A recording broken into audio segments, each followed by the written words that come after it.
story. Rabbi Gold had told a story years ago that, now I don't know if it still applies anymore, but we'll look at the color of your bus ticket later. Now you probably have a Chodshi Chavshi and the story doesn't apply.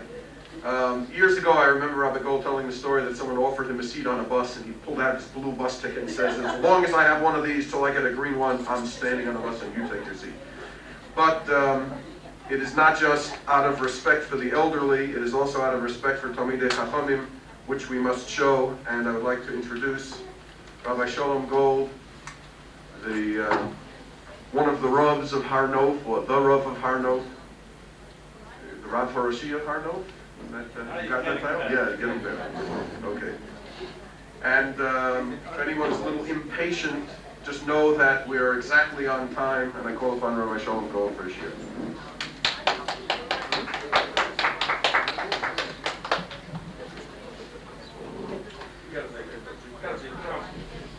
The Dean of Jerusalem College for Adults.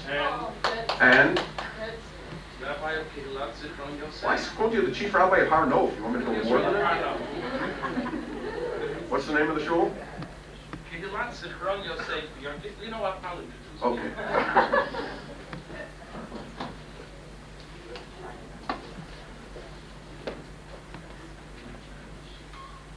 I was only kidding about introducing me, but I wear two hats.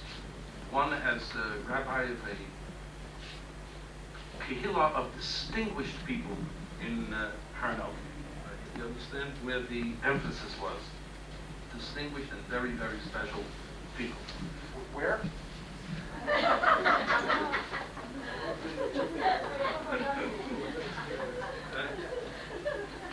And I'm also Dean of the Jerusalem College for Adults, and some of my students are here this evening, and I'm very pleased to see them.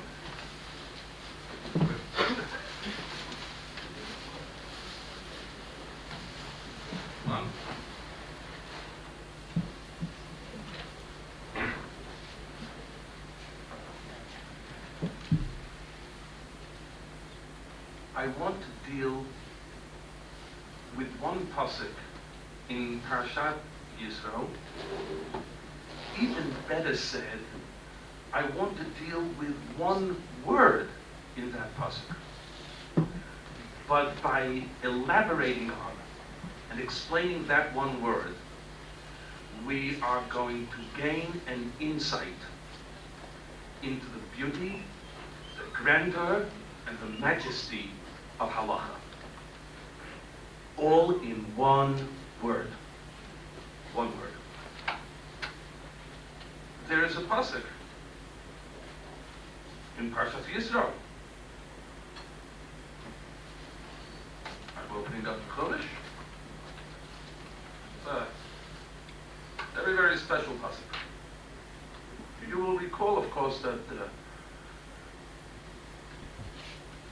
Moshe's father-in-law Yisro had come out to the desert, and as a good father-in-law, he was concerned not only for his son-in-law, but he was also concerned for Klal Yisrael. He saw that Moshe alone, single-handedly, was attempting to judge, teach all of Israel. He says you'll never be able to do it. You need help. And he advises him what to do. And he says the following, Ato shma bekoli. Now listen to my voice, I will advise you. Let God be with you. You should be the one who is going to represent God to the people. And you will bring all special questions, you'll bring them to Elokim, to God. Here comes the pasuk. You should warn them. Et hachukim vet haTorot, the statutes and the Torah, and let them know et haderech yelchuba, the road upon which they shall go, ve'et ha'ma'aseh asher ya'asun, and the deed that they should do. Says the Gemara the following: Tani Rab Yosef. Rab Yosef learned. This is a Gemara that appears a number of places in Talmud. Tani Rab Yosef. Rab Yosef learned the following: V'hodato lahem, And what Rabbi Yosef is going to do, he's going to take each phrase of the pasuk and he's going to elaborate on it. What does it mean? What's the road? What's the path that they should go up? Tana Rabbi Yosef learned Vahol Dato Lehem. You should let them know Zu Beit Chayehem. What you have to let Jews know is the house of their life. What does it mean, Beit Chayehem?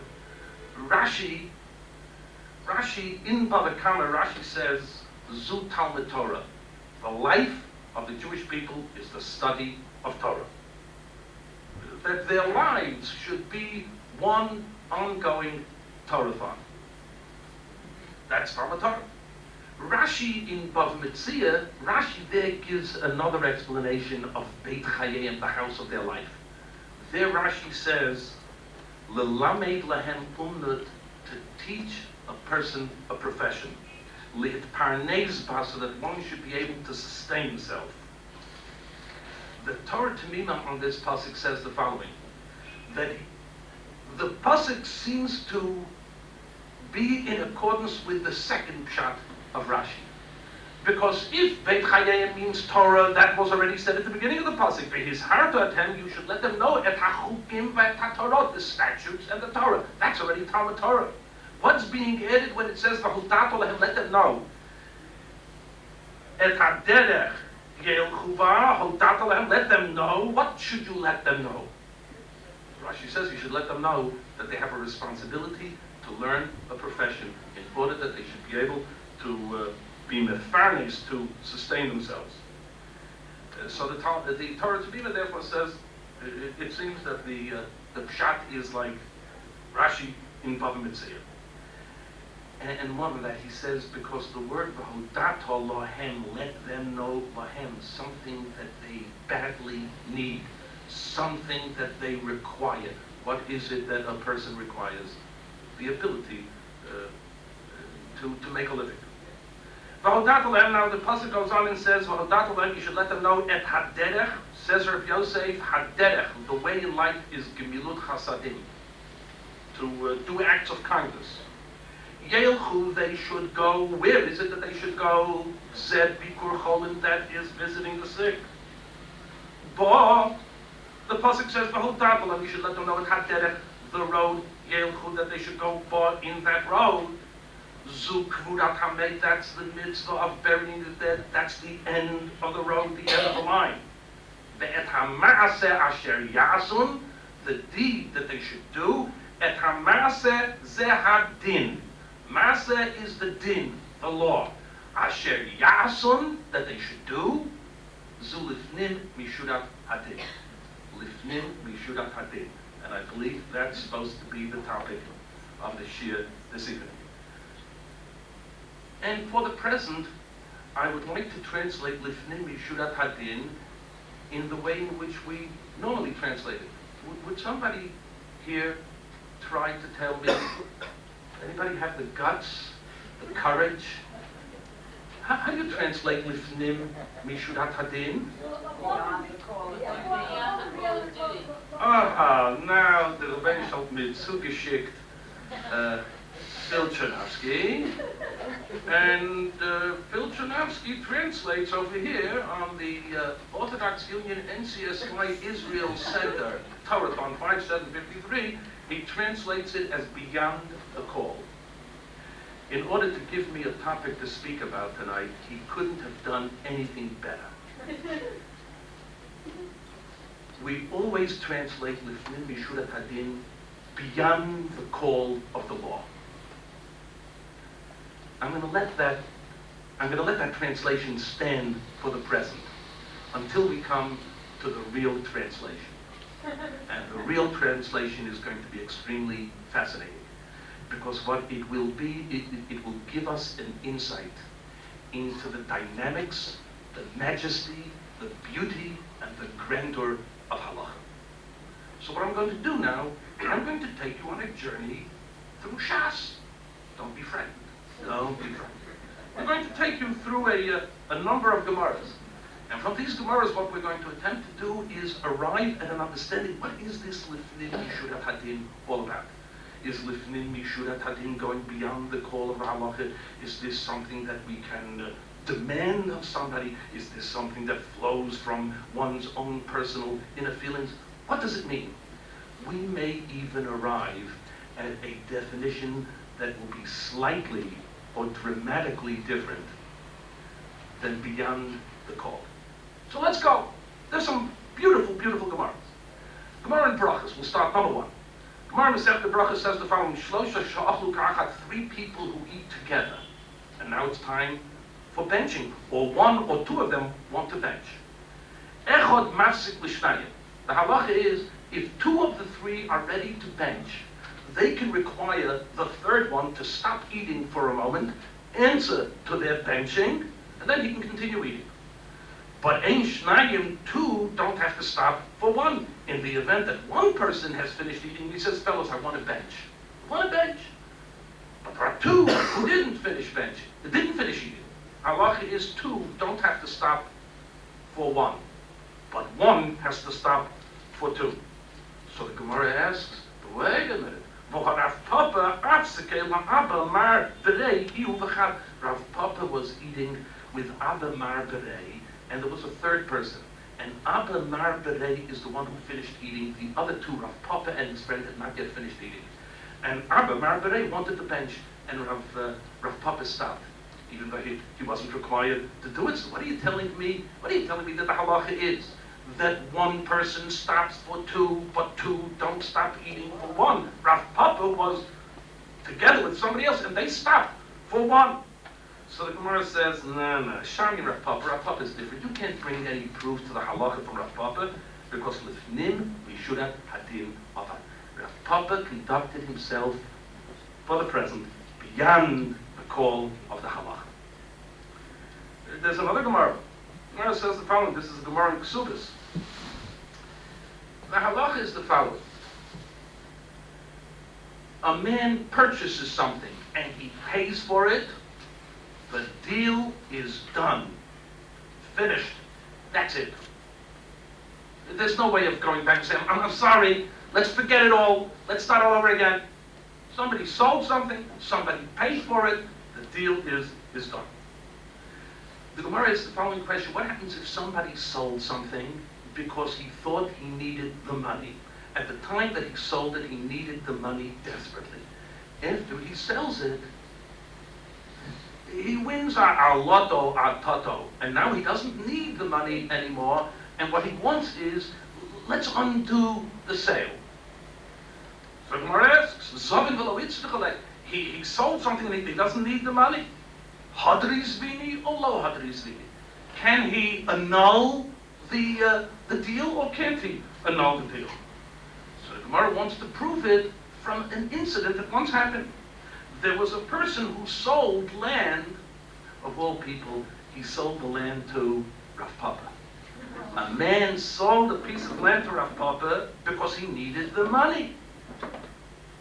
And then it turns out, after he sold the land, he gets a windfall. He doesn't need the money. So he went back to Rav Papa and he asked Rav Papa, do me a favor, I really didn't, I thought I needed the money. I don't need the money, I want the piece of land back. So the end is, Rav Papa gave him back the land. He annulled the whole deal, took back his money, returned ownership of the land to him. So from here we should be able to prove that even if the one has paid, you can say, well, deal's off. So Gemara says, no, you can't prove anything from Rav Papa. Because the halacha may very well be that once you've paid, the deal is done and there's no turning back. But Rav Papa, Rav Papa did beyond the call of duty. Third Gemara. I told you that this is going to be a journey through the Talmud, but we're going to see things that are so magnificent and so beautiful. Gemara in Bava Kama Tzadik Tes on the basis was the following: there was a woman who showed a coin to Rav Chia. There were all sorts of coins that were legal tender, but you couldn't always be certain whether a particular coin was still legal tender. What you had to do was, there were experts, there were professionals. You'd show them the coin, and he would decide. He'd tell you, well, is this coin legal tender today, or is it not? So here was a woman who showed a dinar to Rab Chia, and Rab Chia told her, Ma'alyahu, it's a good coin. It will be accepted as legal tender out there in the marketplace. L'macha, the following day, she came to Rab Chia, and she told him that she went out into the marketplace, she presented the dinar, and they told her, no good. It's no longer legal tender, you can't use it. You see, there were all sorts of coins that were minted by all sorts of governments, and not always were what they accepted. There are times that there was no value at all to a coin.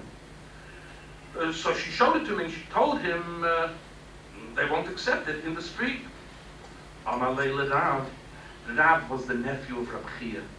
So Rab Chia turned to Rav and he said, write down in our accounting books, Dain Asik Bish. This was a bad deal. We lost on this one. And he returned her, he took responsibility for this coin. And he paid her the value that the coin would have had, because she had accepted the coin in payment for something on his say-so. So he made up her loss. So the Gemara asks, why did Reb Chia do it? The halacha is the following. If you showed a coin to somebody and to make a decision, is it good money? Should you accept it? Can you use it? So the halacha is the following. In the event that somebody is not an expert in coins and in currencies, then the halacha is that even if he makes a mistake, he doesn't have to pay. If the person is a novice, if he's not an expert, your next door neighbor who gives you advice, the next door neighbor has to pay your loss. The reasoning for this is the following. A person who is an expert in coins, it means that he knows information up to the very moment. It's possible that things are going to happen after he sees the coin. He's not responsible for that. But his responsibility is to know, and that's his job, and he knows. The private person who's going to give advice about a coin, if you don't know, don't give advice. Don't do favors. If you're going to give advice, then you're going to carry the responsibility for it. Says the Gemara, Reb Chia was a master. Reb Chia knew currencies. And if so, Reb Chia had absolutely no responsibility to make good her loss, because as far as Reb Chia is concerned, the information that he told her the day before that this coin is good was the information up to the very minute. The Gemara says, a hedyot, somebody who doesn't really know much about coins, he should have gone to learn. Before you give advice, go ahead and learn. So Reb Chia, according to the halacha, Reb Chia has no responsibility to pay this woman the value of her coin. So the Gemara says, no, because Reb Chia lifnim mishurat adin hudavid. Reb Chia conducted himself beyond the letter of the law. And the Gemara quotes that statement in the Talmud that we began with. Kidatoni Rav Yosef, as Rav Yosef learned, V'hodato lahem et haderech yelchu ba ve'et ha'ma'aseh asher yasun ha'ma'aseh, the deed, this is din. Ha'asher yasun, that they should do, lifnim mishurat hadin, beyond the letter of the law. There's a Gemara in Bava Metzia, Chav Dalet Amud Aleph on the page. So the Gemara says that Rabbi Yehuda was walking with Mar Shmuel in the marketplace of Beit Daisa.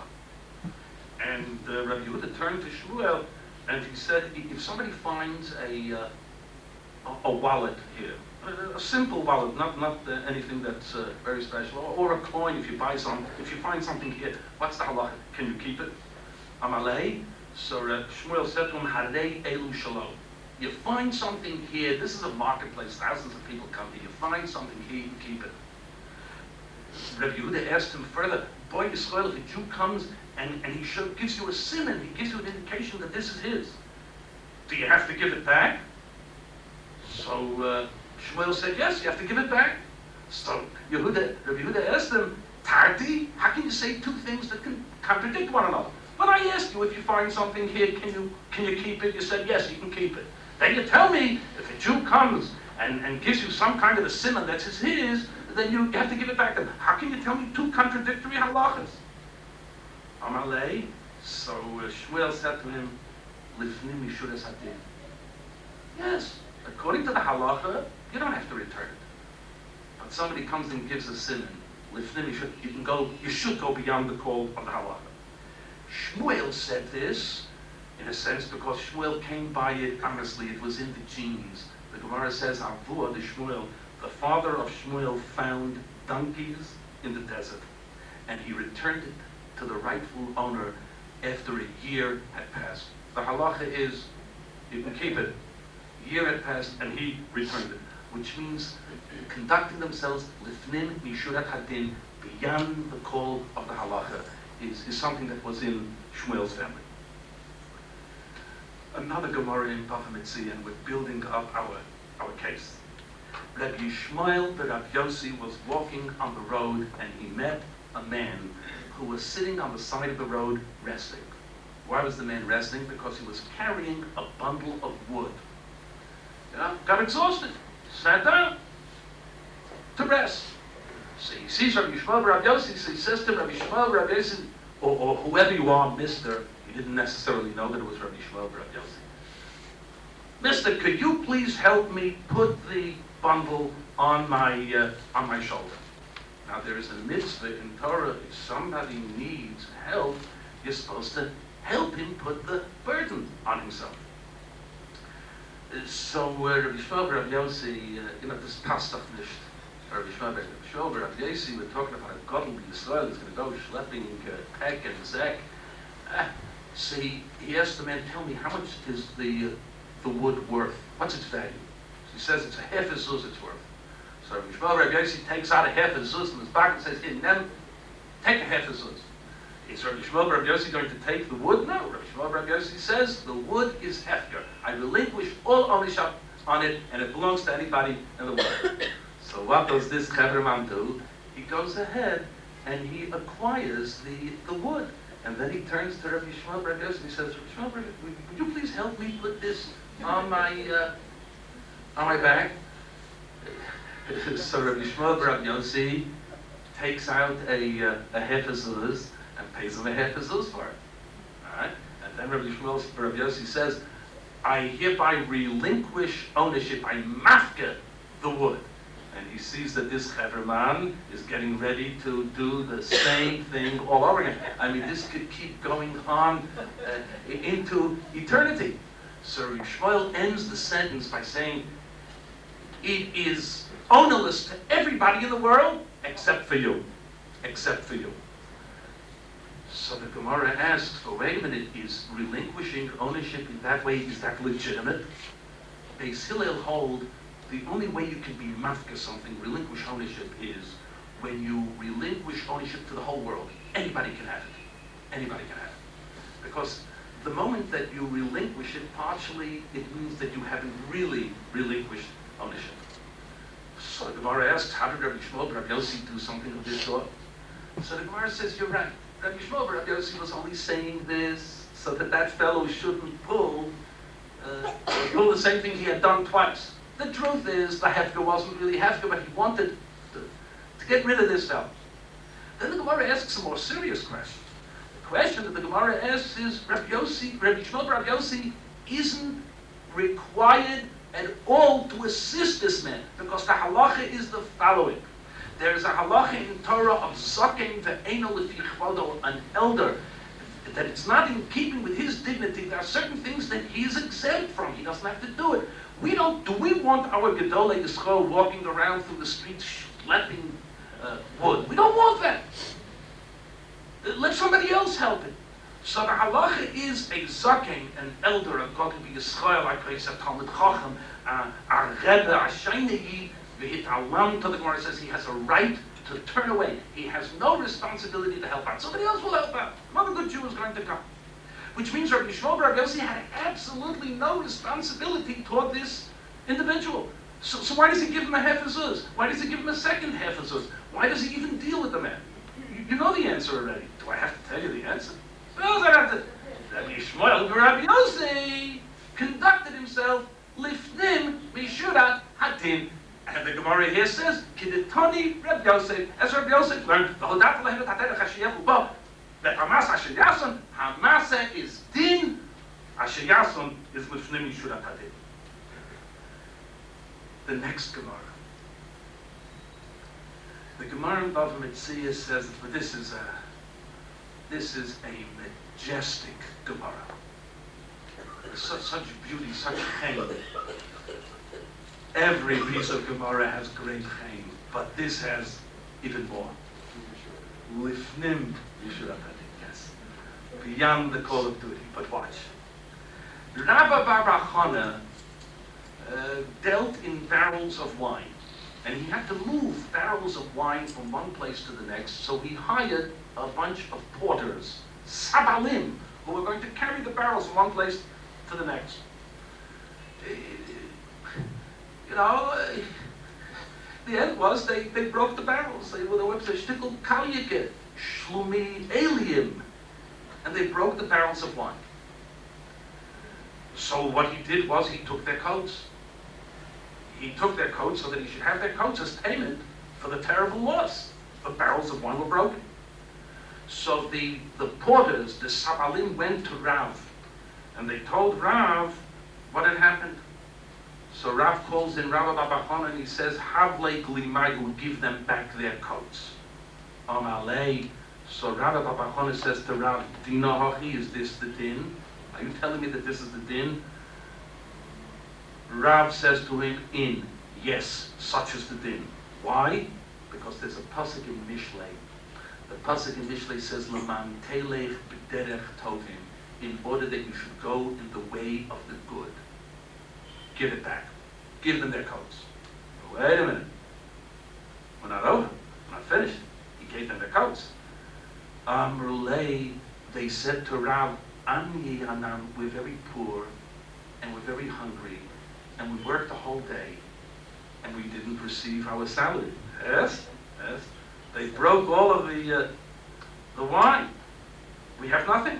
Unless the Rav said to Rabba Bar Chana, go give them their salary for the day. Unless Rabba Bar Chana said to Rav, Dina Hachi, is this the halacha? So Rav says, absolutely, absolutely. And what he quotes for him is the second half of this pasuk in Mishlei. The first half of the pasuk is L'man telech b'derech tovim, in order that you should go in the road, on the road of those that are good.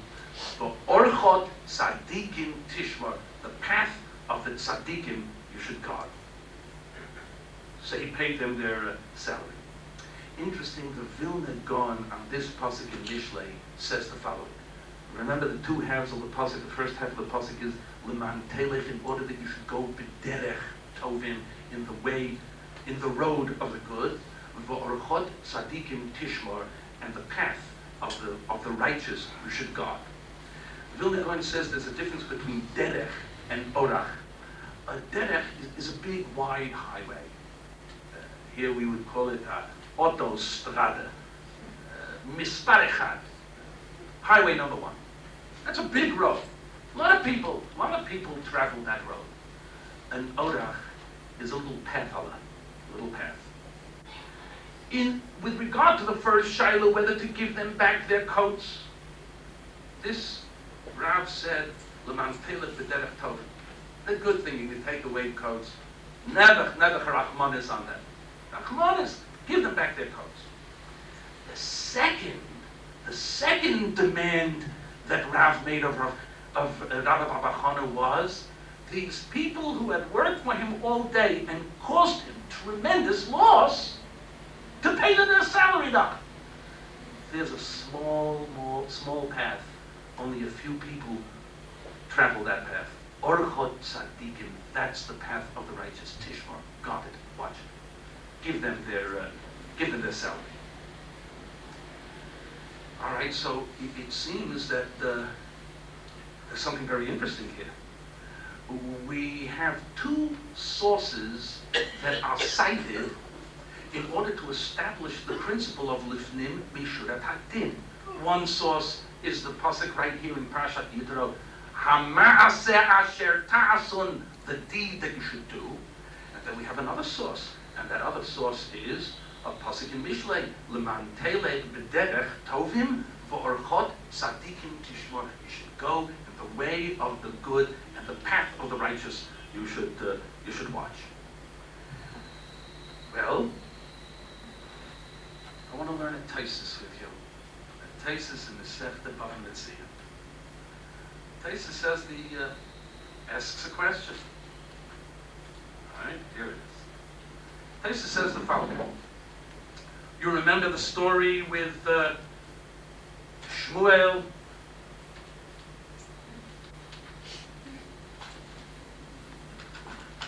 So I'm used to this. I always stop my shir when the tape comes to an end. And I wait. So there's the leader that has to go through, right? Okay, until, right now, I think, right. That was Lifnim Mishura Satin. I didn't have to stop. That's according to Rav Shalom. Yes. Taisus asks the following question. The story of Shmuel, Shmuel and Rabbi Yehuda, if you find something in a marketplace, do you have to return it? No, you don't have to return it. A Jew comes and gives a simon, give it back to him. Why give it back to him? Because Lifnim Mishurat Hadin. Remember the other story? The story with Rabbi Shmuel, Rabbi Yossi, and the man with the wood? You're not going to forget that one. In the case with the wood, the Gemara quoted the pasuk et Hamas Asher Yasun. The story of Rabbi Yehuda and that which was found in the Shuk, the Gemara doesn't bring the pasuk in Parshat Yitro of Hamas Asher Yasun.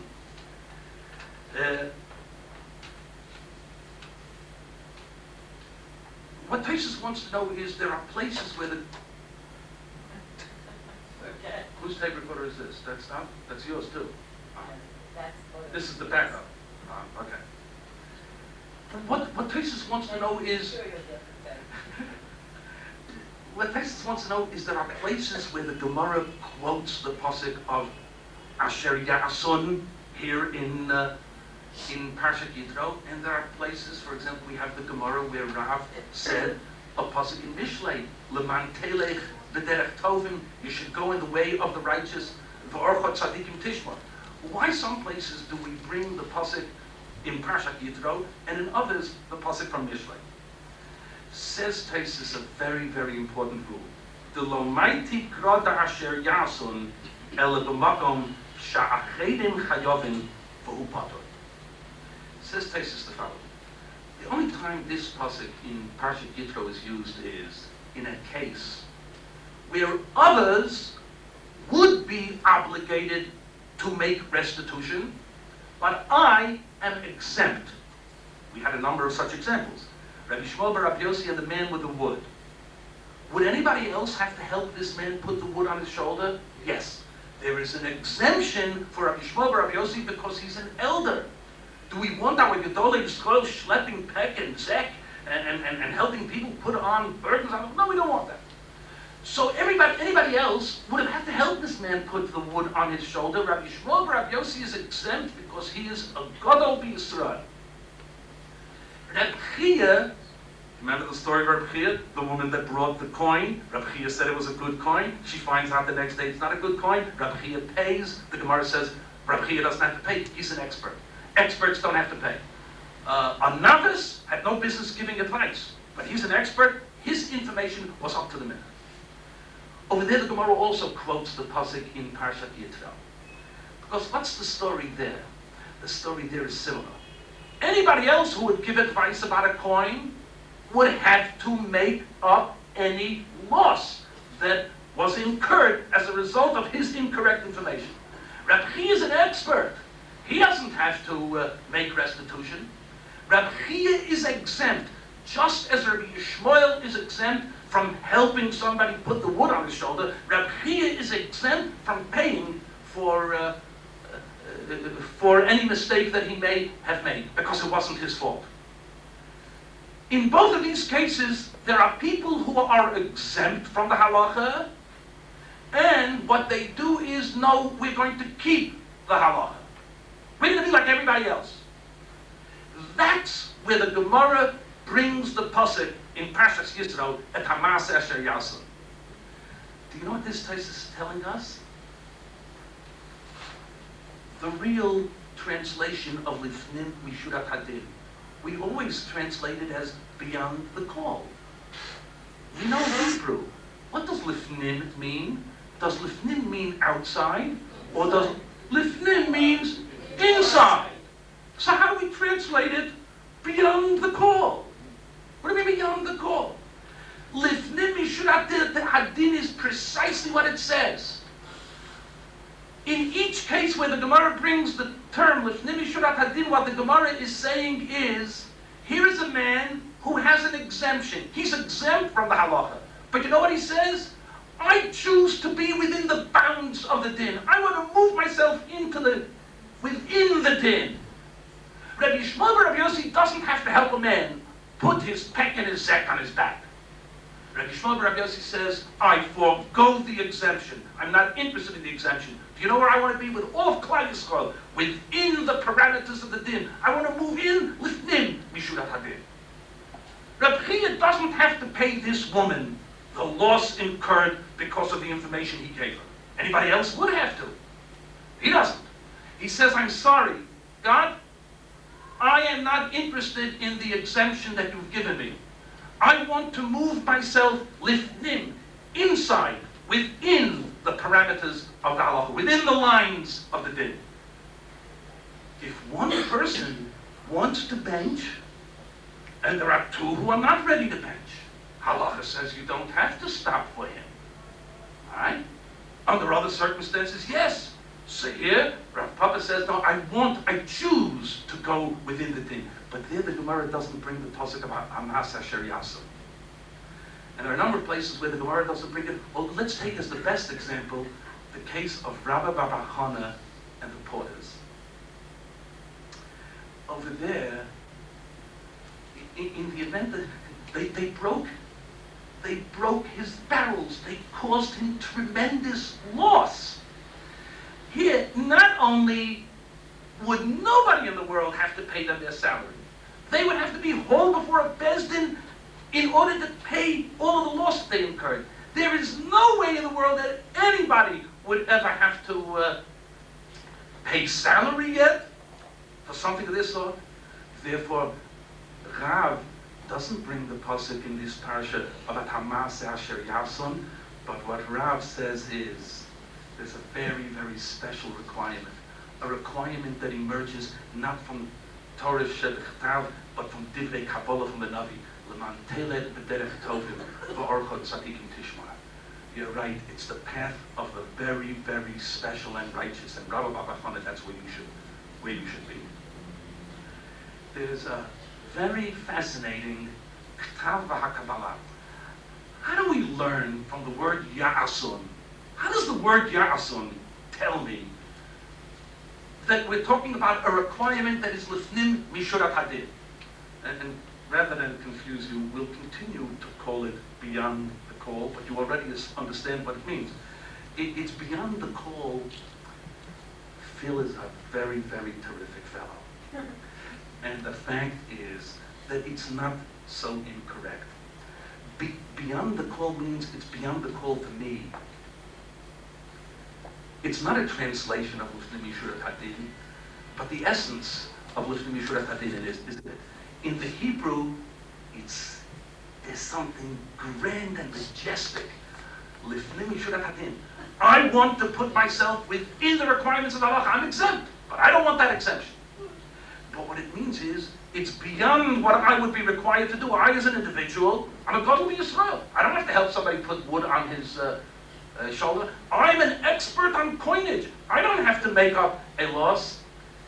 So for me, I am going beyond the call of the halacha, because I want to put myself within the parameters of the requirements. I want to be like everybody else. How do you learn it from the word Yasun? What's there about the word Yasun that says Lifnim Mishurat Hadin? Huh? Phil, you're getting better and better. Beyond the call. Phil Chinowski said not even one word. He said one letter. And one letter in Torah can make all the difference in the world. One letter in Torah opens up for us a wealth of the beauty of Torah. Ha'ma'aseh asher ya'asun. Would we normally say ya'asun, or wouldn't the normal thing be to say ha'ma'aseh asher ya'asu, that they should do? What's this ya'asun? What is a nun at the end of a word, at the end of a verb? What does the nun indicate? Huh? What? No. I'll give you an example. I'll give you a few examples. I don't know, you may not like some of these examples. Huh? No, watch.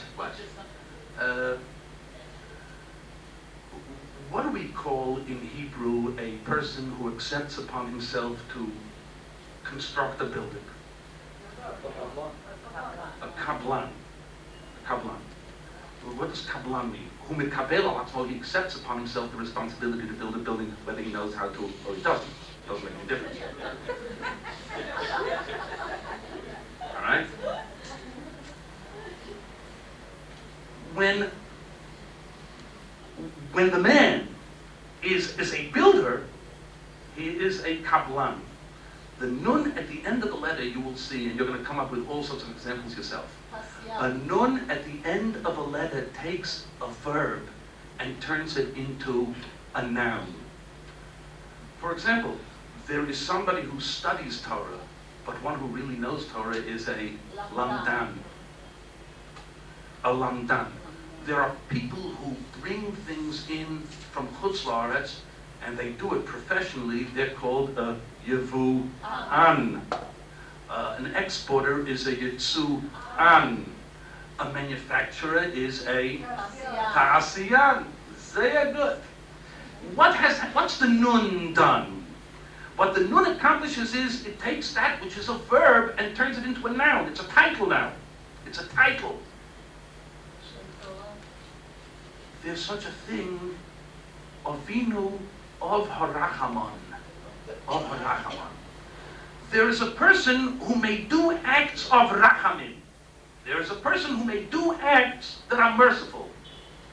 But in order to receive the title Rachaman, the entire personality of the individual has to be a merciful one.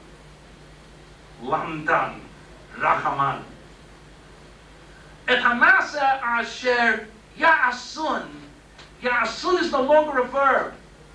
Ya'asun with a nun at the end has now become a noun. It's a title. It describes to us the essential nature of this individual.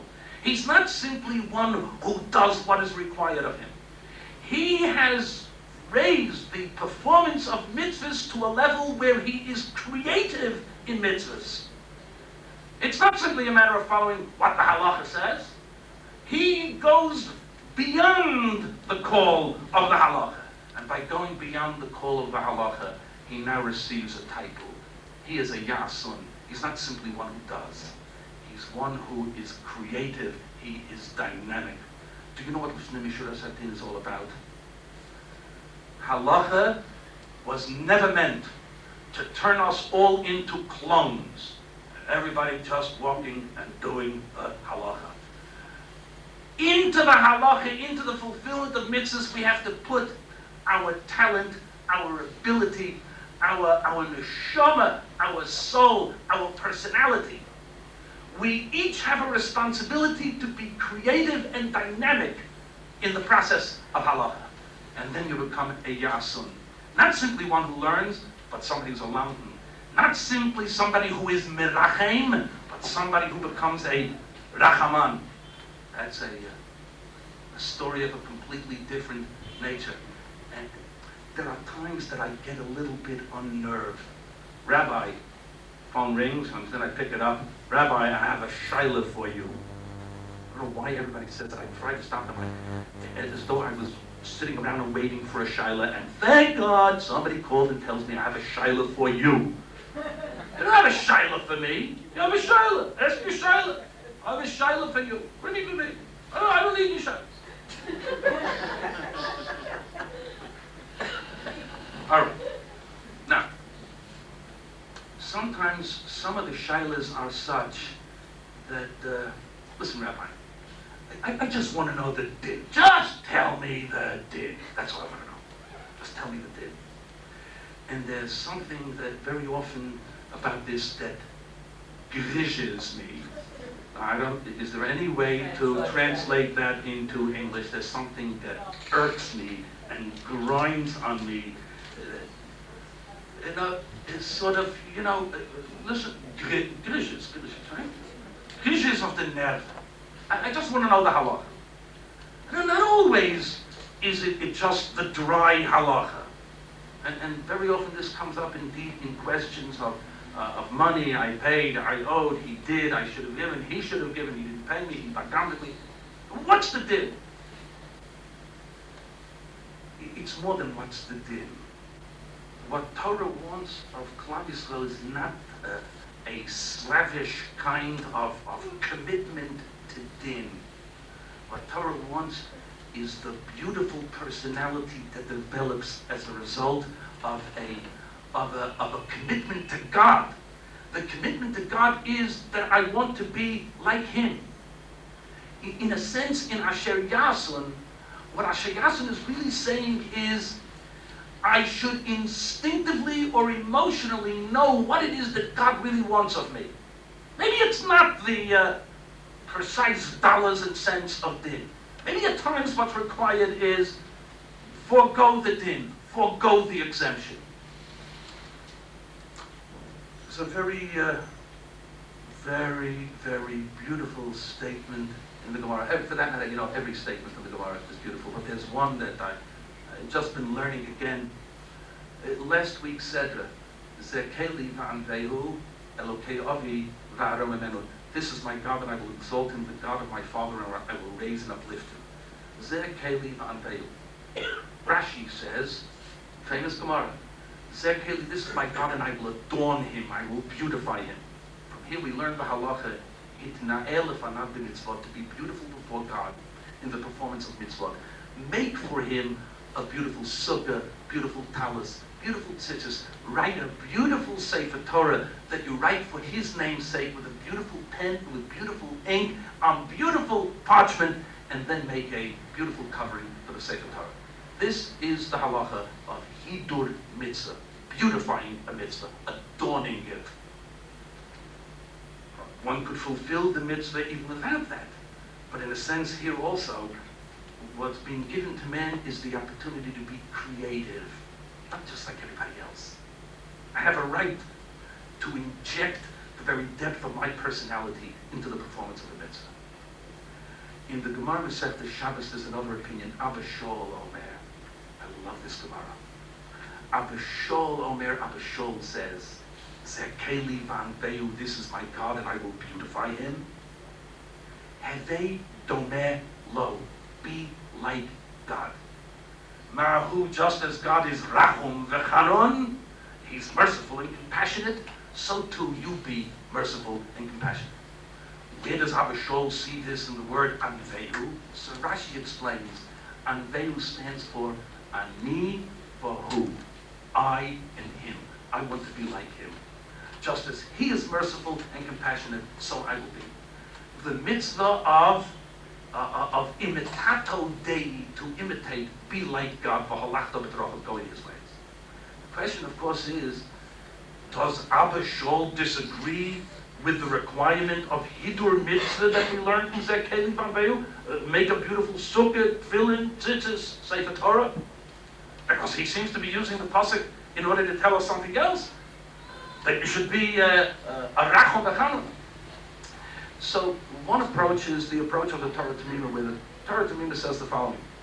Abba Shaul is not disagreeing with the first opinion. Of course Abba Shaul holds that there's a mitzvah of hidur mitzvah, beautifying a mitzvah.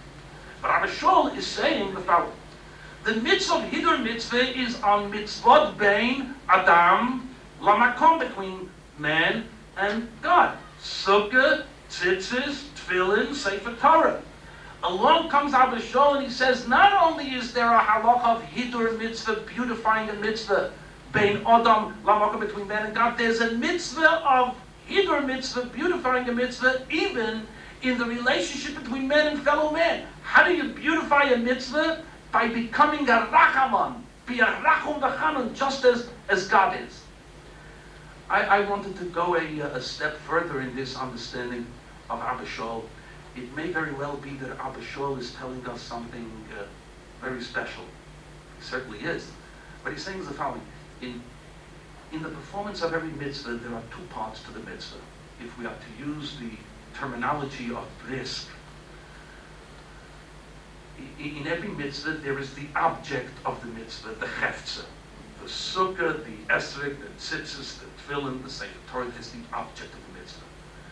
But every mitzvah requires not only an object, every mitzvah also requires a subject, the gavra, the man who's performing the mitzvah. Abba Shaul says, a complete, full, beautiful mitzvah is a beautiful mitzvah that's performed by a beautiful person. Not merely enough to have a beautiful esrog. You have to be a beautiful person with a beautiful esrog. Can you imagine Shayna Yid is going to walk into Shul on Sukkot with an esrog azins and azaz, was the Welter came nicht gesehen. He must have paid on my yontik with geld for that esrog. And the boys in Shul, no, never. What do you do? The guy is a gunner. The guy is an embezzler. The guy, he's bad news. Let me ask you, is that a beautiful mitzvah? Not a beautiful mitzvah at all. On the contrary, it's an ugly mitzvah. What makes a mitzvah truly beautiful is if both components of the mitzvah, the object of the mitzvah and the subject, the heftzah and the gavra, the man who performs it, that's a beautiful mitzvah. In the beautification of man, what's required is a sensitivity of lifnim mishudat hadin. Et hamaseh asher yasum. You're not supposed to just be a person who does mitzvahs, who keeps the halacha. You have to transform yourself into a neshama and a personage that represents Torah and represents halacha. Asher Yasun is a completely new dimension. Man has transformed himself into a beautiful individual. Before I close, well, I have a lot to say. I'm always frustrated at the end of a shir. The Gemara says the following, right here in Bava Metzia, where the Gemara talks about Lifnim Mishudat Hadin. Important for us to learn. Et Hamarse Asher Yasun. Amar Rabbi Yochanan. Rabbi Yochanan said, Al Chorva Yerushalayim Elo Al Shedonu Badin Torah. Rabbi Yochanan says Yerushalayim was destroyed because they paskined Din Torah. So the Gemara says, what do you expect? Elodini de Magis Dolidainu? Do you want them to what kind of law? Ottoman law? British law? What kind of law did you want them to pass? Of course this is what they passed in Yerushalayim. Din Torah. Elo Ema, the Gemara explains, you know what Rabbi Yochanan meant? Shehe'emidu dineim al Din Torah. They stood fast by the letter of the law, Din Torah, v'lo avdu lifnim mishudat hadin, and they didn't do that which goes beyond the call of the halacha. Quite an indictment. On the one hand, we learn a great deal from Rabbi Yochanan saying. Do you think Jews in Yerushalayim at the time of the Churban were not Shomrei Torah mitzvahs? What's Rabbi Yochanan saying? Of course they were Shomrei Torah mitzvahs. Of course they were observant Jews. From the Jews. In the event that there was a shayla, what did they do? They got in touch with the rabbi and they said, Rabbi, I have a shayla for you. I have a shayla for you. Of course they would only do what the halacha requires. And they want to know, what's the din? Rabbi, just tell me the din straight. Mutter, asr, pater, chayav. I just want to know the din. Rabbi Yochanan says, Lo Chorva Yerushalayim was destroyed because Hamidu the name of the Torah, they were from Eden, but unfortunately, they bound themselves in the letter of the law. They weren't creative in Torah. They weren't ready to be of beautiful people performing beautiful mitzvahs. Quite an indictment. It's a frightening thing that Rabbi Yochanan says. So that if we're going to think that, at the time of Churban, Bayit, and Sheni, at the destruction of the second Beis Hamikdash, they must have been terrible people. Oh no, they weren't terrible people. They were performing mitzvahs within the letter of the law. Not a step beyond the call of the halacha. Not at all. Which means the following. Which means that there's a responsibility, and more than that, I want you to understand, in a sense, the halacha Torah is telling you to be creative indeed. Torah is saying, what you should do is make yourself into a yasun, make yourself into a person who is known by the name yasun, not simply somebody who does, but one who is a doer of mitzvahs. Not simply a merachem. From time to time, listen, you can't help it. Somebody comes into the house, somebody's sick in the family, so you are merachem and you give a few dollars, a few shekels. Your personality must become the personality of a rachaman, to be a merciful individual. By the way, must make an extremely important parenthetic comment. We have a lot of problems in the Orthodox community. We've got a lot of problems that get a lot of publicity. Personally, I most probably have been more depressed about the state of Torah Jewry in Eretz Yisrael over the last month than in the last 10.5 years that I've been in this country. Ein yom, there is no day that things don't get worse than they got before. And it's not Yael Dayan that I'm concerned about. I'm concerned about what we're doing to ourselves within the Jewish community. I mean, there are terrible things, day after day, terrible things emerge, whether it has to do with the race for the chief rabbinate, whether it has to do with political parties, we are an embarrassment. We're an embarrassment as Orthodox Jews in Eretz Yisrael. But we dare not lose sight. The overwhelming number of Jews in this great, glorious, majestic city are Rachmanim. I once spoke here about all of the gemachs in Har Nov. I mean, there's a gemach for everything. You can get anything you want at any time of the day and night. You're in need. There's an awesome and tremendous amount of chesed that's going on in this city. What is it? We have. I'm not going to talk about the Israel Center. We're probably they tell me doing a lot of great things. You have Yad Sarah a block away. Just anytime you're in Har Nov, get a hold of them out to Har Nov, our local telephone book, and just there are pages and pages of all of the gemachs. So you need I don't even need arbis for a Shalom Zacha. Your wife gave birth to a baby boy on a Friday afternoon, and you're not ready for a Shalom Zacha. You just call a certain number. They'll have an arbis sent over for your Shalom Zacha. You need a power drill. There's somebody who will give you a power drill. You need some kind of a medicine during the middle of the night. There's something. Anything you can think of is available. There's a tremendous amount of chesed. I think what's going to be necessary one of these days is a groundswell of indignation from all of the good people. Our leadership is simply embarrassing us in the eyes of Klal Yisrael and Eretz Yisrael. Every day, terrible things are coming to the floor.